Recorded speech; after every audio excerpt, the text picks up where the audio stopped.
ታሪክሽን እኔ ልንገራቸው ወይስ አንቺም ትነግሪያቸዋለሽ? አንቺም ንገራቸው። እሺ መርሐባ። ሰሚራ ከድር ሳውዲ አረቢያ ስንት ዓመት ቆይተሻል? 10 ዓመት። ብራቮ።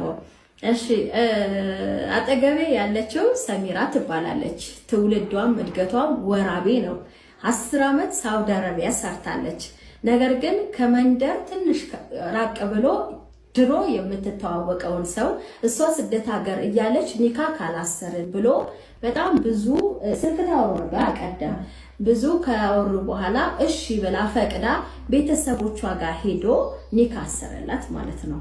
ኒካ ካሰረላት በኋላ ኒካ ካሰርሽ በኋላ ሳውዲ አረቢያ ስንት ዓመት ቆየሽ? ካሰርሽ በኋላ 5 ዓመት። 5 ዓመት ኒካ ካሰራችሁ በ5 ዓመት ውስጥ ነው ያን ሁሉ ንብረት ያፈራችሁ ማለት ነው።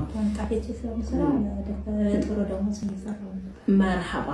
እንግዲህ ኒካ ካሰረላት በኋላ ያው ባሏ ነው ማለት ነው። ስለዚህ ከባሏ ጋር በመመካከር ብዙ ነገሮችን ወራቤ ላይ መያዝ ጀመሩ ማለት ነው። የመጀመሪያ የገዛሽው ምን ነበረ? መጀመሪያ ለባለቤቷ ባጃጅ ተገዛ፣ ብር ለካለት። በቀጣይ ደግሞ ህጋዊ መሬት ገዛች። በቀጣይ ደግሞ ቆንጅዬ ቤት ሰራ። ነገር ግን ቤቱ ሲገዛ በማስም ነው፣ በሱ ስም ነው ቤቱ የተገዛው። ለምን? እሷ ሳውዲ ናት ያለችው። ኒካን ያሰረላት ባሏ ነው። የመጀመሪያ እሱ የሚሰራበት የሚንቀሳቀስበት ባጃጅ ገዛችለት። ከዛ በኋላ እንግዲህ ህጋዊ መሬት ገዝታ ደግሞ ቤት ነው የሰሩት። ነገር ግን ቤት እየተሰራ ያለ በመሃላችሁ ምንድነው የተከሰተው? እሱ አልፈልግም ከመሬት ተነስቶ ነው ወይስ የመጀመሪያ ጥላችሁ ከምን የተነሳ ነው? ብዙ መሬቱን ገዛ። ከቤቱ ቀጥሎ ባዶ መሬት ገዛ። ያን የሚገዛው ደግሞ በሌላ ሰው ነው፣ በቤተሰቡ ስም ነው። እንደዛ እያረገ በእንትን ብር ምን ተደረገ ብዬ ስጠይቀው መሬት ገዛውበት ይለኛል። መሬት ገዛውበት ይለኛል። እኔ ደግሞ ያው መሬቱም ይጨምራል እንጂ አይቀንስም ብዬ ተስፋ አደረኩኝ። በቃ በመጣው በ15 ቀን ጭቅጭቅ ተጀመረ። አሁን ይሻላል ያልኩ የባሰ ሄደ። በቃ በመጨረሻ ደግሞ እቺን ልጅ አላህ ሰጣት። ከዛ በኋላ በዛ አሁን 3 ዓመት ነው ከወለድኳት። ያ በመጨረሻ ፍቺ ሆና ያ ብዙ ነገር ብዙ ሞተሩም ተጨምሮ ተገዛ። ሁሉም ነገር በቃ ተበታተነ። እኔ ጠይቅሽና አንዳንድ ትመልሽልናለሽ። ድምጽሽ ላይሰማ ይችላል ያው ከነገርሽኝ እንትን በመሀል ደግሞ ይሄን ታሪክ ቀጥታ ለእናንተ ይዤ መጣሁት። ብዙዎቻችሁ አረብ ሀገር ላይ ሆናችሁ ኒካ የምታስሩ በጣም ጥንቃቄ ልታደርጉ ይገባል። አረብ ሀገር ላይ ሆነሽ ኒካ ባታስሪ ይመረጣል። ነይና ይሰርልሽ፣ ተጋቡ፣ አብራችሁ ኑሩ። ኸይር ኢንሻአላህ። አንቺ አረብ ሀገር ኒካ ካሰርሽ በኋላ 3 ዓመት 4 ዓመት ልትሰሪ ሌላ የሰራሽውን ብር ልትልኪለት አንድ ሌላ አግብቶ ሊጠብቅሽ፣ አለበለዚያ በመጣሽበት 1 ወር ፍቺ ሊጠይቅሽ፣ የሰራሽውን እንዳለ ንብረት በስሙ ስለሆነ ወይ ሊወስድ ወይ ሊካፈልሽ፣ ይሄ ነው የሚሆነው። ስለዚህ ጥንቃቄ እንድታደርጉ የምፈልገው። አሰላሙ አለይኩም ወራህመቱላሂ ወበረካቱሁ። ውድና የተከበራችሁ ተመልካቾቼ እንዴት ናችሁ? ሰላም ናችሁ ወይ? ከኔ ጋር አልሐምዱሊላህ። የዛሬዋ እህታችን እንግዲህ እንደሰማችኋት በየተንቢ ቲዩብ ቀርባለች። ከሳዑዲ አረቢያ የመዳም ቅመም ወደ ሀገር የተመለሰች ማለት ነው። ከሳዑዲ አረቢያ በስደት 10 ዓመታትን የሰራች ስትሆን ለ5 ዓመታት የሩቅ ኒካ አስራ ገንዘቧን በሱ ስትልክ እንደነበረና በኋላ ላይ አልፈልግሽም እንደተባለች ነው እየተናገረች ያለችው። በመጀመሪያ ሴቶች ልብ ሊኖራችሁ ይገባል።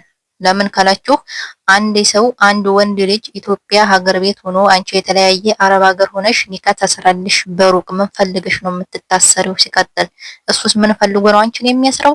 አንቺስ ከሱ ምን ፈልገሽ ነው የሩቅ ኒካ የምትታሰሪው? ይሄንን መልሱን ለራሳችሁ ማለት ነው።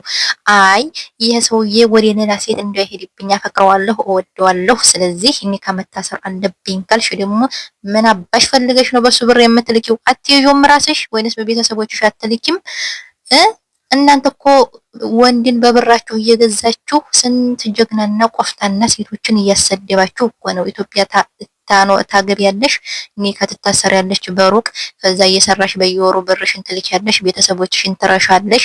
በኋላ አልፈልግሽም ዞር በይ ይልሻል። እሱ እኮ አንቺ በምትልኪለት ብር ትዳሩን ቤቱን ሞቅ ደመቅ እያደረገ ሌላ ሚስት አግብቶ በአንቺ ብር ዘና ፈታ እያለ ህይወቱን እየኖረ ልጆቹን እየወለደ ይሆናል። ይሄኔ አንቺ ግን ባል ያለኝ የኔ ፍቅር የኔ ወድ እያልሽ እዛ አረብ ቤት እየሟቀቅሽ የአረብ ሽንት ቤት የአረብ ልጅ እያሳደግሽ ብርሽን እየተቀበልሽ በየወሩ ትልኪያለሽ። እሱ ግን እዛ ያታልልሻል። ቤት ሰራሁ ቦታ ገዛሁ እያለ የሰው ቤት ፎቶ እያነሳ ሊልክልሽም ይችላል። ፈጣሪ ይወቅ ብቻ። እና አብዛኛው ጥፋት የወንዶች ሳይሆን የሴቶች ነው። ይሄ ማለት ነው የወንዶች ሳይሆን ጥፋቱ የሴቶች ነው። እንጋባለን እንዋደዳለን ካላችሁ አረብ ሀገር መሰሪውን ገንዘብሽን ጥብቅ አድርገሽ ያዝ። ለሱ መፈልገሽ 5 ሳንቲም የምትልኪው ልትጦሪው ነው እንዲያገባሽው፣ ልትጦሪው ነው ልታስተዳድሪው ነው ያገባሽው።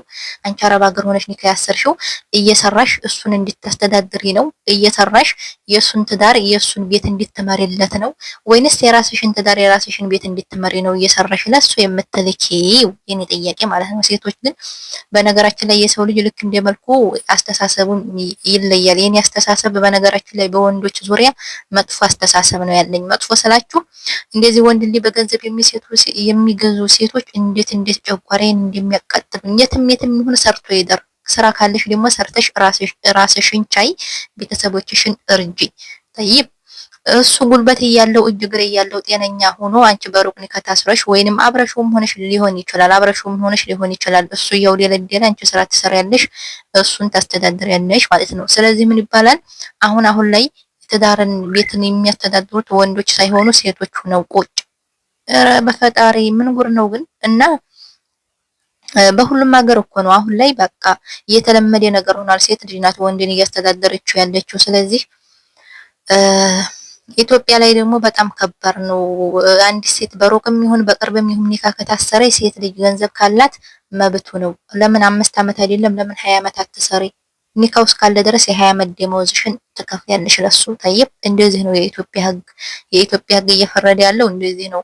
ምናልባት እኔ እንጃ ለምን እንደው አላውቅም። እኔ ብዙ ጊዜ የማውቀው ነገር ቢኖር በዚህ ዙሪያ ሴቶች ናቸው እየተጠቁ ያሉት። ሴቶች በጣም እየተጠቁ ነው። በቃ ገንዘባችሁን አትስጡ፣ ካላችሁ ከሌላችሁ የላችሁም፣ ካላችሁ ግን አትስጡ ለወንድ ከልወል።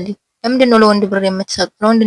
ለምንድን ነው እየለፋችሁ ነገ ጧት ዙሮ ለማያይሽ ወንድ እየሰራሽ የምትሰጡ? ለምን ቤተሰቦቻችሁን አትረዱም? ለቤተሰቦቻችሁ የሆነ ነገር በቃ አትመረቁም? ለቤተሰቦቻችሁ ለወላጆቻችሁ እንዴ! በዚህ ልክ 5 ዓመት የሩቅ ኒካ ሲጀመር የሩቅ ኒካ አትሰሩ። እንደው ማሰር የሚያሰባችሁ አትሰሩ የሩቅ ኒካ። ምክንያቱም እየየናቸው ስለሆነ እኮ ነው። እንገናኛለን የሆነ ጊዜ ይሉና የሩቅ ኒካ ያስራሉ። የሩቅ ኒካ ካሰሩ በኋላ 2 ዓመት 3 ዓመት ይጠብቃታል። ትሰራለች እሷ ሐታ ቆፍጣና ሴት እንኳን ብትሆን ማለት ነው ኒካ አስረው 2 ዓመትም ይሁን የተወሰነ ወራትም ይሁን ሰርታ ግን ለመገናኘት ጊዜው ካልፈቀደላቸው ኒካ ታስራ ማለት ነው። ከዛ ገንዘቧን ትከፍላለች። ያንን ገንዘብ አመት ከሰራች ያን ደሞዟ የምትሰራው በዚህ ያህል ነው ተብሎ ታስቦ ለሱ ከፍላ ትወጣለች ማለት ነው። በጣም እኮ የሚገርም ነው። ከዚህ ሁሉ ጨጓራችሁን አትፈልጉትም ወይ? ጤናችሁን አትፈልጉትም ወይ? በሩቅ ኒካ እያሰራችሁ ምንንም ለማታውቁት ወንድ አመት ሰርተሽ የግማሽ አመት ደሞዝ አመት ሰርታችሁ የግማሽ አመት ደሞዝ ለሱ ይከፈላል። እቺ ሴትዮ እንግዲህ ጭራሹንም ተከዳች። በጣም ነው የሚያሳዝነው። እና ስለዚህ ሴቶች ልብ ሊኖራችሁ ይገባል። ራሳችሁን ፈትሹ። ምክንያቱም ከገንዘቡ በላይ የምትበሳጩት ብስጭት በቃ ስትናደዱ ስትሉ ምናምን በቃ ራሳችሁን ታጣላችሁ፣ ከሰውነት ትወጣላችሁ፣ ጤናችሁን ታጣላችሁ በብስጭትና በንዴት በቁጭት ማለት ነው። ከምትቆጩ ከምትበሳጩ በፊት ኒካም ከታሰራችሁ ብራችሁን ያዝ ይጠብቅሽ። ስከጂ የፈለግሽውን ታደርግበታለሽ፣ ቤትሽን ታስተካክይበታለሽ እንጂ እየሰራሽ በየወሩ አትላኩ ለባል አትላኩ ለወንዲ። ይሄ እኔ ራሴ አስተሳሰብ ነው ቅመሞች፣ የምሬን ነው የምነግራችሁ። እና ይሄንን ይመስላል። ሰላም አለይኩም ወራህመቱላሂ ወበረካቱ።